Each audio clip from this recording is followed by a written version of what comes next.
New coronavirus cases are at record lows in many Australian states, but at what cost? A new report predicts 1 in 4 workers could lose their job. At least 16 dead in Canada's worst mass shooting in 30 years. Grim milestone, the coronavirus crisis claims more than 40,000 lives in the US. And online oath, muted celebrations as the first virtual citizenship ceremonies begin.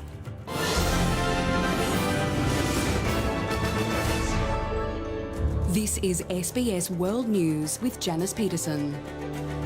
Good evening. A dire economic report is suggesting that at least 1 in 4 Australians could be out of work because of the social distancing measures put in place to control the spread of COVID-19, with businesses struggling to adapt. That prediction seemingly already coming true, with reports tonight that Virgin Australia will enter voluntary administration as early as tomorrow morning. Better news, though, in New Zealand. It's planning on easing its tough restrictions. But in the worst hit country, the US, another grim milestone. More than 40,000 virus deaths. They're some of the 165,000 who have died globally from COVID-19. More than 2.4 million people have contracted the virus. 625,000 have recovered. Here, some good news. South Australia, Western Australia, Queensland and the Northern Territory have reported no new cases today. Other states are recording record lows, but that success has come at an economic cost. Like so many small business owners, Iraj has had to take a trim. I normally do 20 haircuts a day, but the whole week, last week, I didn't even do 20 haircuts. I can't do nothing about it. There is no really point to open the shop, put it that way. And he's not alone. While Treasury forecasts a peak of 10% unemployment, the Grattan Institute estimates up to 26% of workers could lose their jobs. That's about 3.4 million Australians. People are scared. They're staying home, which is a good thing to do. Social distancing measures expected to hit those working in hospitality and the arts sectors hardest, along with women and younger workers. Low-income earners are twice as likely to lose their job as the highest-income earner, essentially because they tend to work in the kind of industries where you need to be in close physical proximity with other people. It's estimated 40% of teenagers, 30% of workers in their 20s and a quarter of employees in their 40s could be out of work. We're doing everything we can to keep that formal connection between employer and employee. If the Treasurer was doing everything he can, he wouldn't be denying JobKeeper payments to more than 1 million casuals and other workers. Including 565,000 international students, like Juan from Colombia. It's so difficult for many reasons now.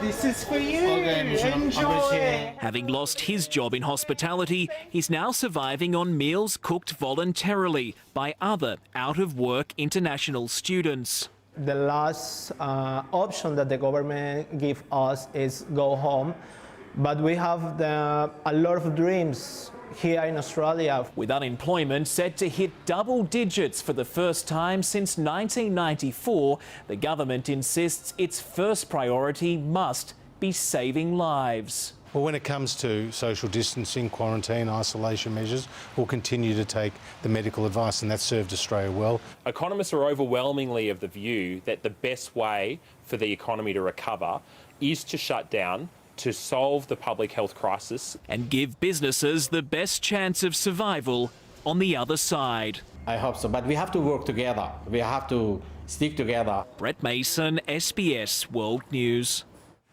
Airline Virgin Australia is expected to go into voluntary administration as early as tomorrow. SBS reporter Lynn Evelyn joins me now with more. So Lynn, what do we know about this? Good evening, Janice. Virgin's Board of Directors will be meeting this evening to discuss the fate of the company moving forward. Now, it's understood that an announcement could be made as early as this evening. It's also understood that administrators are in position and that Deloitte is in position for that role. The airline has been hard hit in recent weeks due to the coronavirus pandemic and the ensuing travel restrictions. Now, it has sought a $1.4 billion emergency loan from the federal government. That hasn't been forthcoming. In recent weeks, Scott Morrison has said that any kind of assistance has to be provided on a sector-wide basis. Now, this also comes amid dueling offers from the New South Wales and the Queensland government to headquarter the airline. Now, the Queensland Transport Minister has said that it's offering $200 million as a rescue package for Virgin. That falls obviously well short of the $1.4 billion that Virgin says that it needs to keep afloat during the pandemic. And also the New South Wales government says that it is also considering an offer. Now, of the 10,000 workers that Virgin hires, 8,000 has already been stood down, and it remains to be seen what will happen to them should the company go into voluntary administration. Janice? Thanks so much. That's Lynn Evelyn updating us on Virgin Australia's likely move into voluntary administration. And earlier today, Virgin Australia staff were emotional as they talked about the airline's uncertain future. Among them, Captain Supervisor Tony Smith. Virgin is my home away from home. They are my brother, my sister, my mum and dad, my grandfather, and my grandmother. They're people that I can turn to help me get through things. And it's not just me, it's a lot of other crew as well and stuff. It's a sense of worth. It's what keeps a lot of us sane and keeps our mental health in check. Tony Smith from Virgin Australia. Well, the number of coronavirus infections here in Australia has continued to plummet, with 3 states and 1 territory recording no new cases in the past 24 hours. Authorities say some restrictions could be lifted in coming weeks, beginning with the ban on elective surgery. But other measures, including strict border controls, will continue. Back on home soil at last. Almost 800 Australians who were stranded in India arrived in Adelaide and Melbourne on charter flights this morning. Several were taken to hospital for treatment of non-COVID-19 conditions. The others sent to hotels where they'll spend 2 weeks in quarantine. I'm staying with my wife and my little one, so we got 2 bedrooms and it's really good actually. Another Mercy flight from India is due to land in Adelaide tomorrow. No new cases of coronavirus were recorded in South Australia today, despite a testing blitz. Several other states also celebrating 0 new infections, including Western Australia and Queensland. This is tremendous news, but we want to see this over a period of weeks. The Premier flagging an easing of some social distancing restrictions if cases do remain low.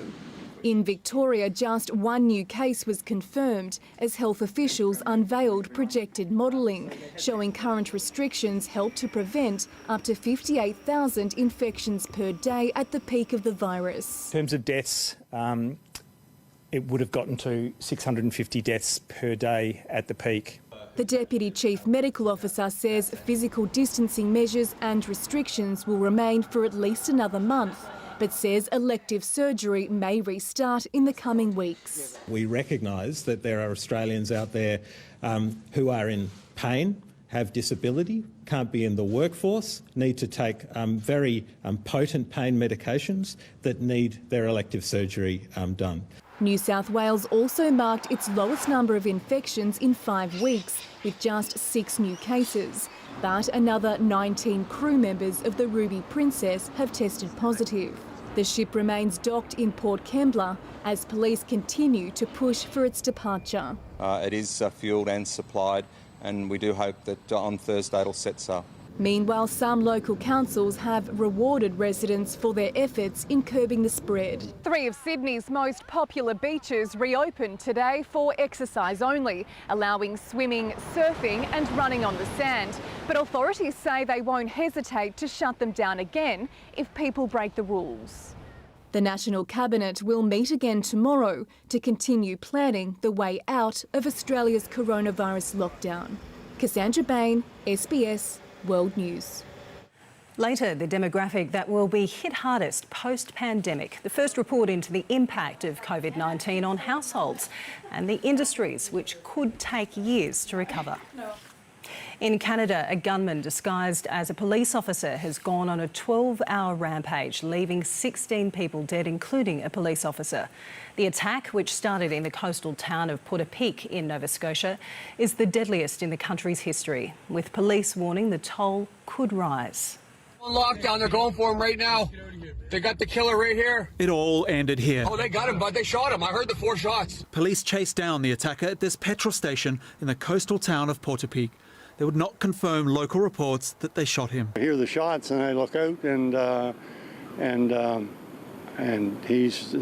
there's a guy running back and forth up beside the what looks to be a police vehicle. Authorities believe he targeted his first victims, but then began shooting randomly. Police attended the first scene, unaware it was just the beginning. When police arrived at the scene, members located several casualties inside and outside of the home. They did not, however, locate the suspect.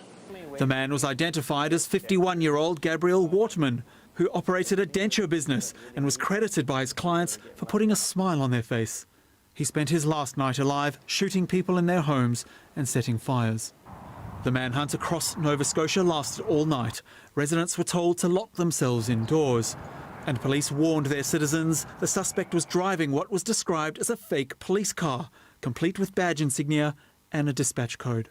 He appears to have been wearing, if not all, then a portion of a police uniform, and that we believe that he was driving at one point a mock-up or a vehicle that was made to look like an RCMP police cruiser. Mass shootings are rare in Canada, which has tighter gun control laws than the United States. Canada's Prime Minister described it as one of their most senseless acts of violence in the country's history. My hearts go out to everyone affected in what is a terrible situation.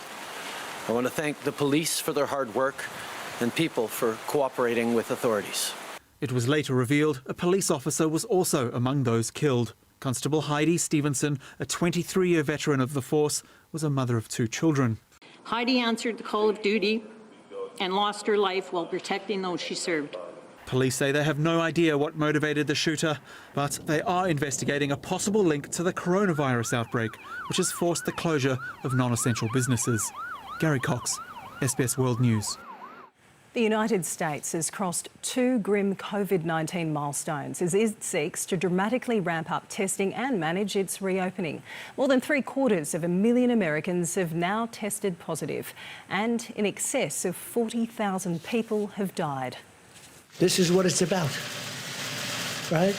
At the White House, President Trump demonstrating a coronavirus test, handing it to the Vice President. But it's the states which are desperate to get hold of them. We've been fighting for testing. It's not a straightforward test. We don't even have enough swabs, believe it or not. President Trump announcing stepped-up efforts while maintaining it's a state issue. Testing is a local thing, and it's very important. It's great, but it's a local thing. The Republican governor of Maryland flat out objecting. To try to push this off to say that the governors have plenty of testing and they should just get to work on testing, somehow we aren't doing our job, is just absolutely false. In New York, another day of terrible losses, 507 deaths in 24 hours. Every number is a face and a family and a brother and a sister and a mother and a father and people who are in pain today. But while New York's daily toll is in retreat, not so elsewhere in the Northeast. We're in a very different place here in Massachusetts than other states are. We're right in the middle of the surge now. A public health emergency in the city of Boston. Boston City trucks putting out the message for residents to stay inside. From Nashville to Denver, a competing message. Liberate Colorado! Demands for an end to stay-at-home restrictions and a return to work. We're going to hurt millions more people than the tens of thousands that may die from corona. But a Colorado nurse who treats COVID-19 patients unmoved. As economic grief hits individuals, cash-strapped state and local governments pleading for federal help. New York City says it has a $7 billion budget hole. Mr. President, are you going to save New York City, or are you telling New York City to drop dead? Which one is it? President Trump did not respond at his now daily press briefing event, instead playing an upbeat video clip of New York's governor on Washington providing temporary hospitals. The federal government stepped up and was a great partner. The White House and congressional leaders tonight close to agreeing a deal to help small business. The latest rescue package, around $450 billion does not include funds for state or local governments.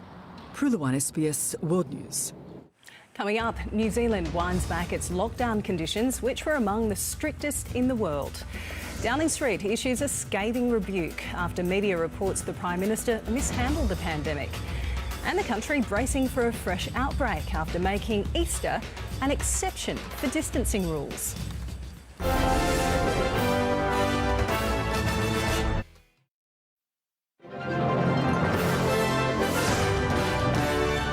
New Zealand will begin winding back its strict coronavirus restrictions next week. Prime Minister Jacinda Ardern says the country has accomplished what very few others have been able to do, dropping the transmission rate dramatically and stopping a wave of devastation. When coronavirus emerged, New Zealand went hard and went early with lockdowns. Now, says Jacinda Ardern, the country is poised to crush COVID-19. The Director-General of Health is confident that there is currently no widespread undetected community transmission in New Zealand. In short, the effort of our team of 5 million has broken the chain of transmission and taken a quantum leap forward in our goal to eliminate the virus. The country will step back to level 3 restrictions in a week's time. It won't allow for more social activity, but will allow more commerce to open. This week, businesses will be allowed to get ready to open, such as employers re-entering premises to receive stock if necessary. The same principle goes for retail, construction, manufacturing and forestry, as long as it is contactless. The Prime Minister still wants people to stay at home as much as possible, and she's encouraged New Zealanders to continue working and learning from home. Keep your bubble as small as possible. The goal, to keep New Zealand's transmission rate at around 0.48%, one of the lowest in the world. It's one reason why only 8 of the country's 1,440 cases can't be traced. The level 3 lockdown will be in place for a fortnight before another evaluation on May 11. Darren Mara, SBS World News. Well, Japan was once seen as an example of how to control the spread of coronavirus. But the nation is now in an official state of emergency and has more than 10,800 cases. Japan correspondent Grace Lee joins us now live from Tokyo. Grace, why has the Japanese government been unable to limit the spread of the virus? Well, it's simply a matter of the lack of testing finally catching up to Japan. While neighboring South Korea was testing 20 to 30,000 people per day, Japan was only testing about a fraction of that, 800 or so people per day. And we're still seeing those numbers go up, even with the lack of testing. Now, experts are warning that perhaps with the lack of social distancing that's happening here in Japan, we could see a death toll of 400,000 people or more. Now, Japan is under a state of emergency, which was expanded nationwide just a couple of days ago. And Prime Minister Shinzo Abe's main goal is to get people to social distance as much as they can, reduce social contact between people by about 80%. Numbers are showing that that is not happening at this moment. Today's a bit of a dreary day, but usually when the weather is nice, people are outside having picnics and restaurants are still open. So we do see a lot of people outside enjoying their days, but we are, however, seeing some people heed the warning of the government and try to stay indoors as much as possible. So it does seem possible that the warnings are going through to the Japanese people. But at this point, the health ministry says we are continuing to see those numbers shoot up. And worst case scenario, we might not see the Olympics happen next year because Japan's spread seems to be just escalating at this point. Thanks for the update. That's Grace Lee updating us live from Tokyo. Well, Europe's coronavirus death toll has now exceeded 100,000. The grim milestone comes amid warnings a quarter of all jobs across the European Union are at risk. Italy still has the continent's highest number of fatalities, followed by Spain. And while the crisis in those countries continues to stabilise, Russia has recorded a record surge in daily infections. On Rome's Janiculum Hill, the blank firing of a cannon to mark midday. One of just a few daily rituals that has survived the pandemic. In Italy's rural north, the daily ritual for farmers also continues. Agriculture among the few industries still able to operate during the country's strict lockdown. Elsewhere, the silent battle against the virus rages on. Italy now in its 7th week of restrictions. The slowing death toll, however, bringing a wave of hope to the largely confined population. The worst thought to be over in Spain too. Both countries recording their lowest number of daily deaths in almost a month. The transmission of the disease has been substantially reduced, and we are on the right track. The crisis in Russia, however, is worsening. The country reporting a record surge in daily infections, 6,000 new cases confirmed over the past 24 hours, bringing the total to almost 43,000. President Vladimir Putin appearing remarkably relaxed as he assured Russians the situation is under control.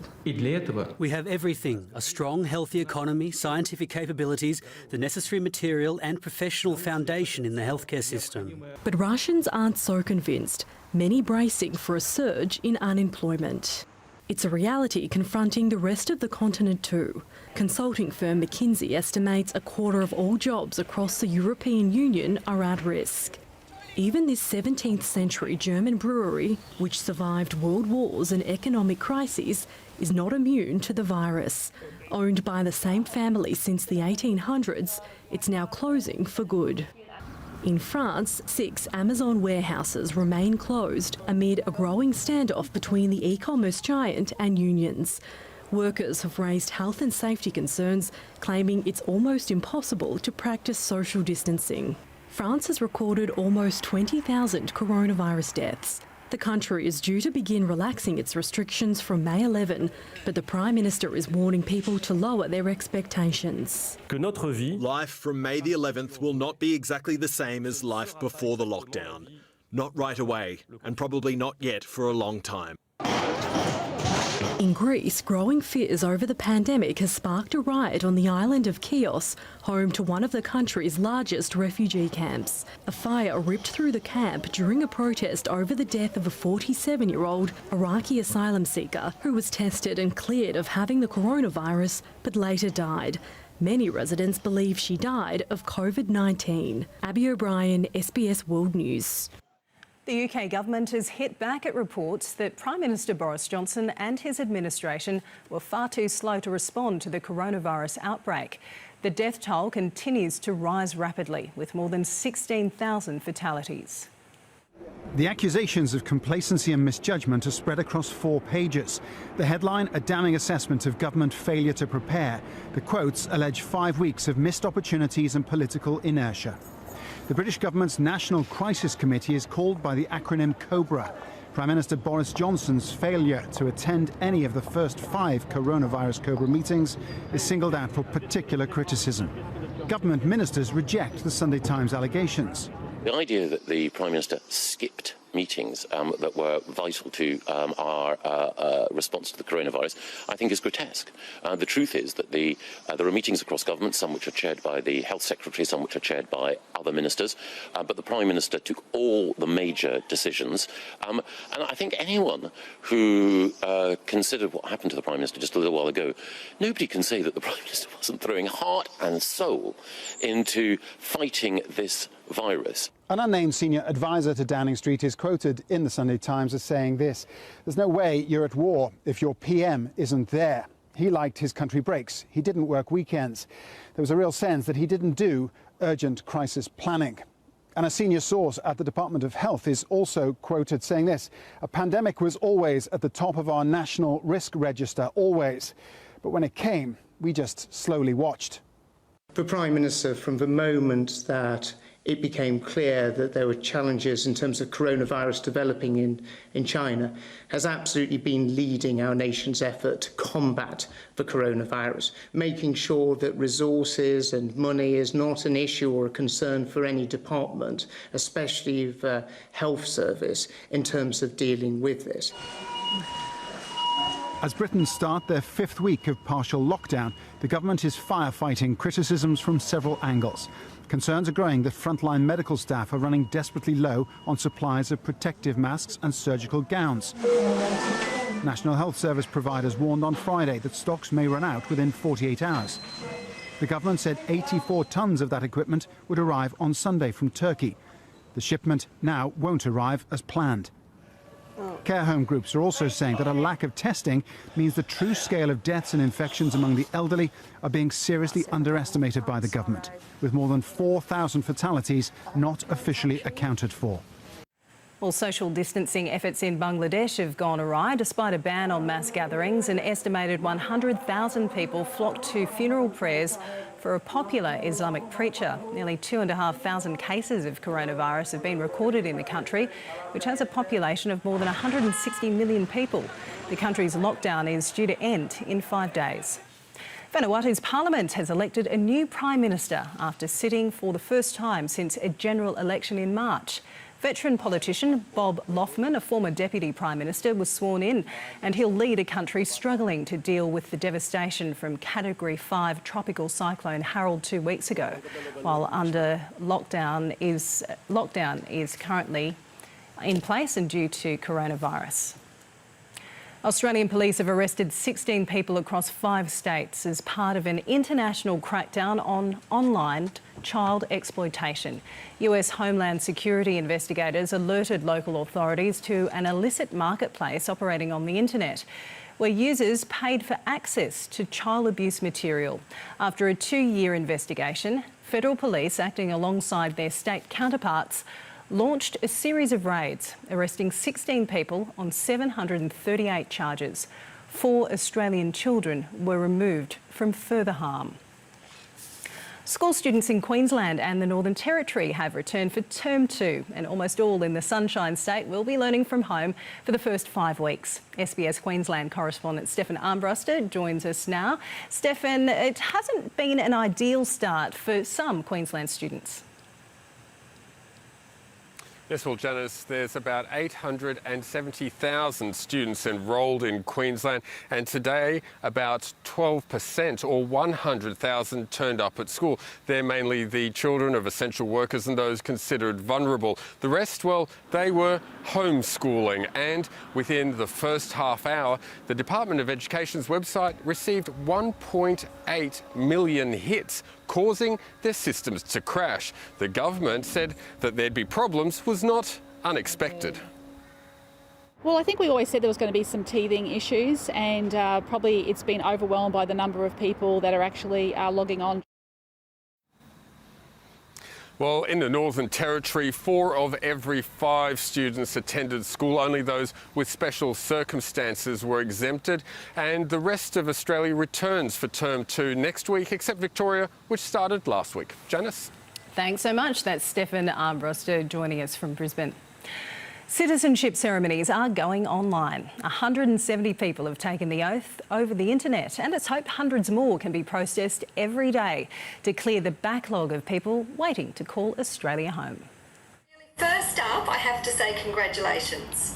It probably wasn't the citizenship ceremony brothers Fadi and Faris Massawe had been expecting, but taking the declaration online was still everything they'd been waiting for. I pledge my loyalty to Australia and its people. Yesterday was my 30th birthday, and today is my citizenship ceremony, and that's probably the best birthday present I ever had. They arrived from Jordan in 2015 as skilled migrants. After waiting 4 years and applying for citizenship, their dreams of becoming official Australians were almost derailed by COVID-19 restrictions. So that was a bit frustrating. So yeah, when I heard that the virtual ceremony is something that the government might be considering, I was happy. The government announced earlier this month it would hold online ceremonies for those waiting to take the oath. We want these people to declare their full allegiance and commitment to Australia. So we've set up this process whereby they can do it online. They still have to do all the proper checks. The department is aiming to process about 750 would-be citizens a day to clear a backlog that's now reached 90,000 people. The Immigration Minister says applications for citizenship remain open, but due to social distancing measures, his department can't progress to in-person testing and interviews for applicants. While an online alternative is being explored, he says the focus is on completing the process for those already approved. At the moment, we're just dealing with those people who had already done their English language test, who'd already passed their citizenship test and passed all of the other requirements.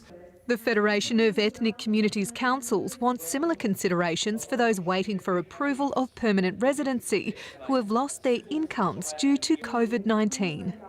Those people must be fast-tracked because at the moment they are not eligible for any government support. For Fadi and Faris, today marks the beginning of a new life. Now officially Australians, they're celebrating in the most Australian way possible. Cheers, mate. Abby Dinham, SBS World News.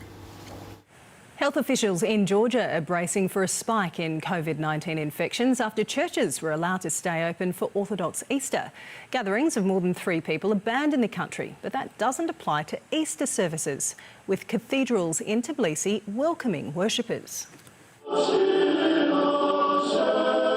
The most important date in the Orthodox calendar is also a critical moment for the spread of coronavirus. At Tbilisi's Sameba Cathedral, the Orthodox Church opened its doors to the faithful.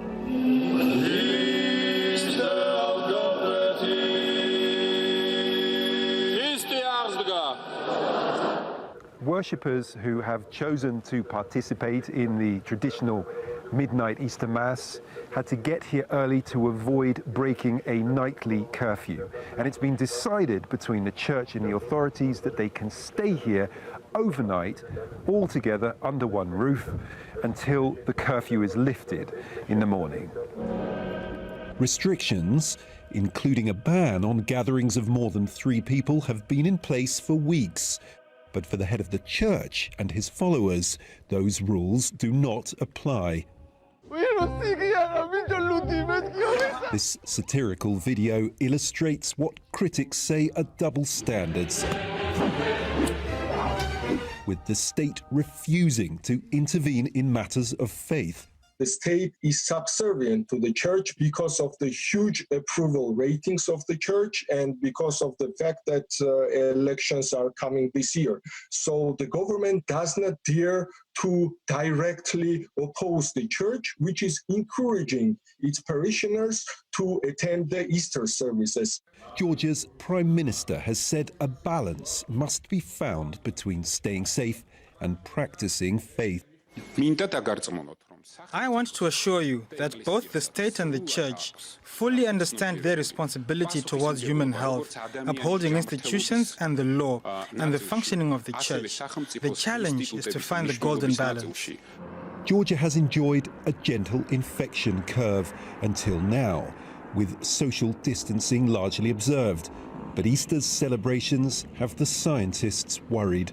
This is now the problem for us, this 4 or 5 days. If the social distancing will be less, of course, the chance of the spread of the infection and increasing the rate of the new infection will be much more, of course.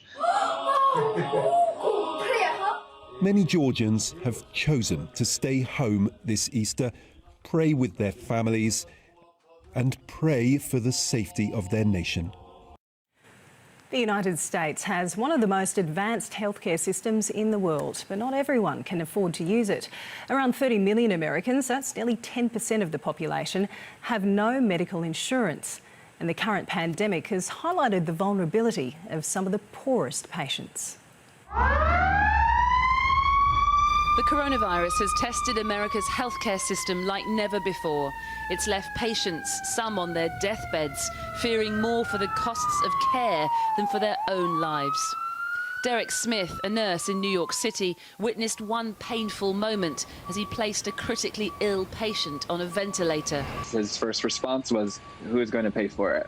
I think it's the last thing someone should have to worry about when they're so critically ill and requiring such a life-saving measure. In total, my bill was $35,000. After struggling with cancer treatment, Danny Askini was briefly uninsured while moving states for a new job. In that gap, she contracted COVID-19. She racked up a huge bill after going back and forth from emergency rooms and ICUs, paying for tests and treatment.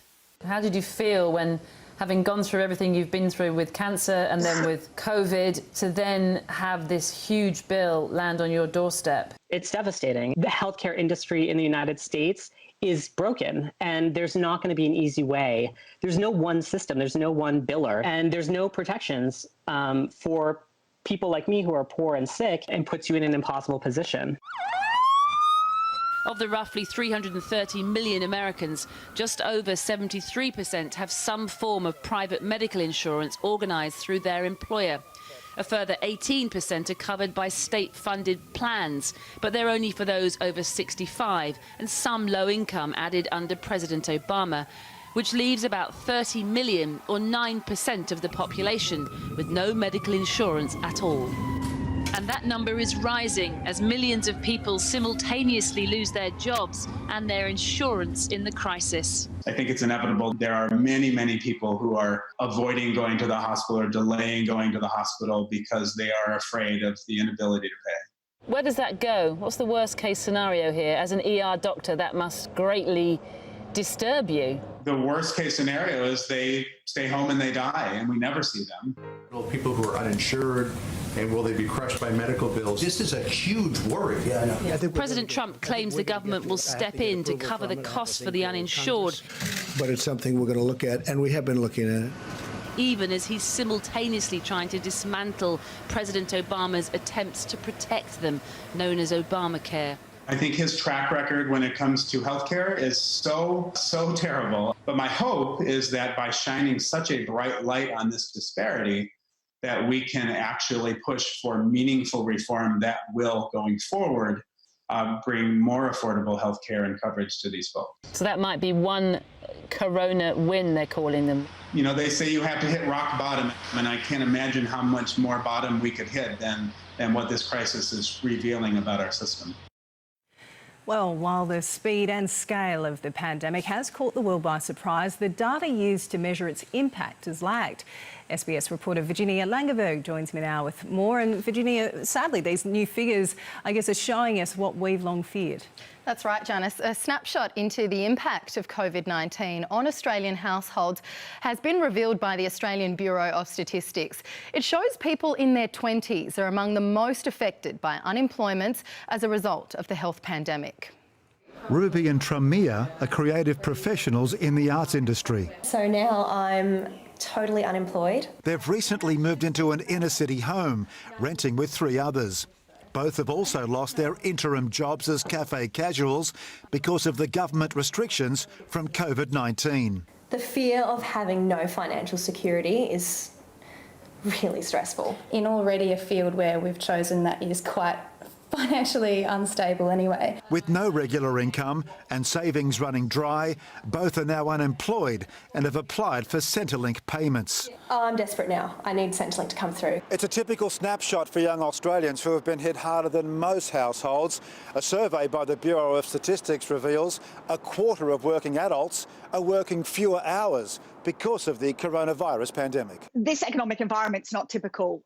So we've seen recessions before, not for a very, very long time, but we've not seen one that's come from a global health pandemic, one where we are actually deliberately closing down parts of our economy. For many, the shortage of available jobs has placed a strain on mental health. For families and young people, I really want to say, if you're not travelling very well, look at the Headspace website, reach out for help. Headspace suggests 7 healthy tips. Stay active, eat well, sleep well, reduce alcohol and drug intake, create connections with friends, get into life and be active, and learn skills for tough times. The impact to young Australians like Ruby and Tramir is starting to bite. And now I need money. The lifting of restrictions can't come quickly enough. Mike Tomalaris, SBS World News. And more data this week will start to quantify the impact of the pandemic on businesses and consumers. Tomorrow, the ABS will release weekly payroll and wages data. So far, most jobs figures have predated government-enforced shutdowns. Reserve Bank Governor Philip Lowe will also deliver a speech, and preliminary March retail numbers on Wednesday are likely to show a sharp decline. Well, from today, people affected by the pandemic can apply for up to $10,000 of their superannuation savings as part of the government's multi-billion-dollar stimulus package. Almost 1 million Australians have registered their interest since the scheme was announced in March. To be eligible, people must either be unemployed or receiving welfare support payments, workers who have had their hours significantly reduced, and sole traders suffering financial hardship can also apply. But experts say people should only do so as a last resort. Savings that we take out of super are quite hard to replace. For example, every dollar that you don't contribute in your 30s, it takes you about $3 to make that up if you're trying to recontribute it in the 50s because of the way that superannuation investments grow. If you can wait a bit longer, you can see how things go. Maybe your circumstances will change. Maybe the investments will improve. Maybe things will change in terms of the restrictions. So wait as long as you can before you withdraw it. And eligible applicants can access up to $20,000 of savings over 2 years. And checking in on the local share market, which suffered its worst day in 3 weeks. Losses on the 200 accelerated into the close to finish down 2.5%. The banks all fell. Energy was the worst performing sector after oil hit a 21-year low. Nine Entertainment was the best performer. The Australian dollar is buying around 63.5 US cents. And Janice will be watching closely Virgin tonight, and as their future really hangs in the balance now. Yeah, plenty of interest in that one. Thanks for the update, Virginia. Well, coming up, he's left the family, but has Prince Harry made a right royal mess in his commentary on COVID? And moving on, Todd Greenberg steps aside and the NRL begins its search for a new CEO.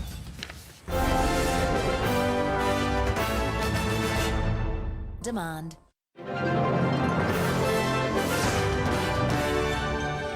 Prince Harry has raised eyebrows after weighing in on the coronavirus pandemic. He was speaking on a podcast about Veterans Affairs when he was asked about Britain's response to the pandemic. He seemed to suggest the pandemic isn't as bad as the media is making it out to be. It's also proving that I think things are better than we're led to believe through certain corners of the media. Rich was touching on the isolation piece. It can be very, very worrying when you're sitting there and the only sort of information you're getting is from certain news channels. Since renouncing their status as royals, Prince Harry and his wife Meghan Markle are suing British tabloids and in recent hours have said they'll only communicate with certain outlets via lawyers. Australia could be the first country to crack down on tech giants like Facebook and Google, forcing them to pay for content like journalism. The government has asked the ACCC to develop a mandatory code of conduct with the goal of protecting jobs in the media. Another newspaper printing site closes its doors. Staff have lost work and many regional newspapers have been suspended. Before coronavirus, traditional media was already losing revenue to social media. Now the government wants a mandatory code of conduct, forcing Google and Facebook to pay for news content. We believe this is critical for the future viability of our media sector, and it's all about competition and creating a level playing field. This blowtorch being applied to the big tech companies, those tech giants, is long overdue, but we're glad to see it finally happening. The ACCC has been tasked with creating the code. It admits there's no guarantee it'll work. Hopefully we can come up with something that the media companies can live with, the platforms can live with, so that we get a better sharing. But no, look, it's a complex exercise. Both France and Spain have tried and failed to make Google and Facebook pay for locally produced news content. If Australia succeeded, it would be a world first. In a statement, Facebook said it was disappointed with the Australian government's announcement. Google says it's been helping news organisations grow their audiences for years. These are big companies that we're dealing with, but there's also so much at stake So we're prepared for this fight. But even the code wouldn't secure the future of Australian media. The additional revenue is sort of the equivalent to painting the outside of your house at the same time that your foundation is crumbling. The ACCC's draft code will be released in July. Rachel Carey, SBS World News. NRL CEO Todd Greenberg has sensationally stood down from his role with immediate effect.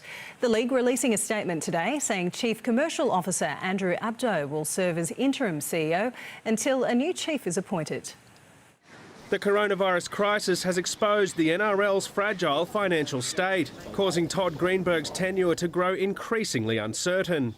Australian Rugby League Commission Chair Peter V'landys releasing a statement, deeming the embattled CEO's position untenable, saying after reflecting on the needs of the game, it was mutually agreed Todd would stand down. Despite previously receiving assurance from his chairman, the 49-year-old falls on his sword amid growing allegations of overspending and under-delivering. The NRL has been at odds with TV partners, with Greenberg accused of wasting broadcast funds. Rights holders also frustrated by a lack of consultation on the league's planned return on May 28. Tensions led to Greenberg being frozen out of ongoing negotiations for a new deal. Meanwhile, his relations with club bosses soured irreparably with the latest accusations of revenue mismanagement, allegedly failing to pass on the entirety of a $1.21 million funding boost and short-changing clubs $30,000. V'landys left furious after funding he personally guaranteed wasn't delivered. Greenberg left to reflect in his own statement. Despite the variety of challenges and pressures, I have loved every single minute of the journey. Our growth over the last 4 years has been extraordinary, and I am very proud of my contribution to the game. Chief Commercial Officer Andrew Abdo steps in as interim CEO as the league begins the search for a replacement. Greenberg won't remain with the NRL in any capacity. Joel Spreadborough, SBS World News. Rugby Australia has completed an interim pay cut agreement that will see player salaries reduced by up to 60% over the next 6 months. The deal will be renegotiated if competition resumes before the end of September. Rugby Australia is now expected to apply for a slice of a $160 million relief fund offered by World Rugby. And the football team from the city where the coronavirus originated has finally returned home after 104 days of wandering. Wuhan Zal, that is, became stranded in Spain after a training camp in January as the coronavirus pandemic forced Wuhan into lockdown. They travelled to Germany before arriving in Shenzhen in mid-March, spending 3 weeks in quarantine. Now they'll resume training ahead of the Chinese Super League's planned resumption in June.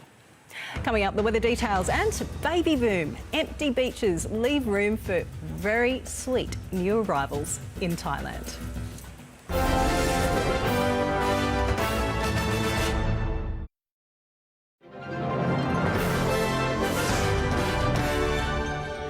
Time to check the weather now, and a large cloud band across the south of the continent is due to a cold front. Another cold front is over ocean waters southwest of Western Australia. In the major centres, partly cloudy skies for Adelaide, Brisbane, Sydney, Canberra and Hobart. A possible shower ahead in Perth, but the sun will shine on Melbourne. Looking further afield, partly cloudy skies in Auckland, some rain ahead in Samoa, thunder in Nadi and some rain ahead in Tahiti. To Southeast Asia, sunny skies for Bangkok, bit of drizzle in Jakarta, showers to hit Port Moresby and some thunder to roar through Singapore. Heading north, sunny skies for Beijing, cloudy in Manila, drizzle in Taipei and overcast in Tokyo. Heading west, it'll be bright and clear in Beirut, drizzle in Delhi, partly cloudy in Mumbai and windy in Tehran. Let's head up to Europe now. It'll be grey in London, sunny skies for Paris, wet in Rome and all clear in Warsaw. To Africa now, rain on the way for Addis Ababa, a few showers to soak Algiers, sunny and bright in Dakar and thunder in Lagos. To South America, clear in Asuncion, cloudy though in Buenos Aires, rain in Caracas and partly cloudy skies for Rio de Janeiro. And for North America, showers ahead for New York, partly cloudy in Washington DC, snowing in Toronto and rain ahead for Mexico City. New York City, the epicentre of America's coronavirus outbreak, is entering its 4th week of being closed for business with stay-at-home orders. The pandemic has forced the city that never sleeps into a deep slumber. The American poet Carl Sandburg once wrote, "The moon is a friend." for the lonesome to talk to. This is a day in the life of a lonely, empty city. 6:20 a.m., the first rays of sun over New York. 7 o'clock in the morning, the normally bustling Harlem is hushed. The 125th Street subway station at 7:45 a.m., the rumble of the one train cuts through the eerie stillness. A few minutes after 8 a.m., Times Square, the bright lights, but not a soul to see them.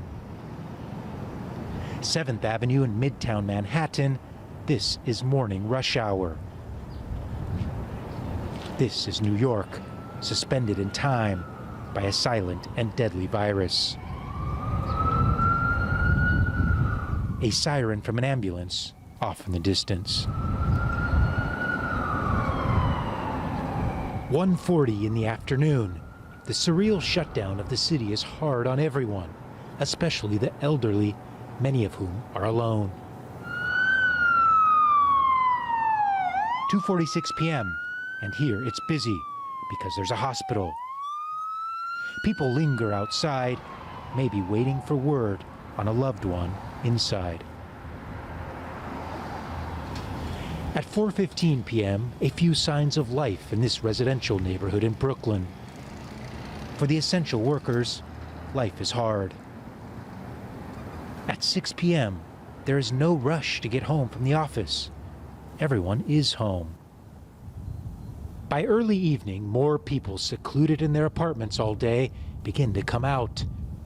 Masks are required. This is the new normal. As another day draws to a close in a paralyzed city, a reminder that New York will be back. But the vibrant, busy city that never sleeps, a return to that might take a while. Well, a record number of baby sea turtles are hatching on Thailand beaches amid the coronavirus shutdown. With popular tourist beaches largely deserted in the south of the country, leatherback turtles are coming ashore to lay eggs safely. 11 nests have been found in Phuket since November. That's the highest number in 20 years. Another 84 hatchlings have been reported over a 2-month period in Phang Nga province. Recapping our top story now, Virgin Australia is expected to go into voluntary administration after its board met tonight to decide on the company's future. The airline has had major losses after grounding much of its fleet during the COVID-19 pandemic. That is the world this Monday. We'll have news updates throughout the evening on SBS. Virginia Langerberg is back with another bulletin just after 10:30 tonight. The SBS News website has all the latest stories if you want to find out more. For now, from the Late News team, good night.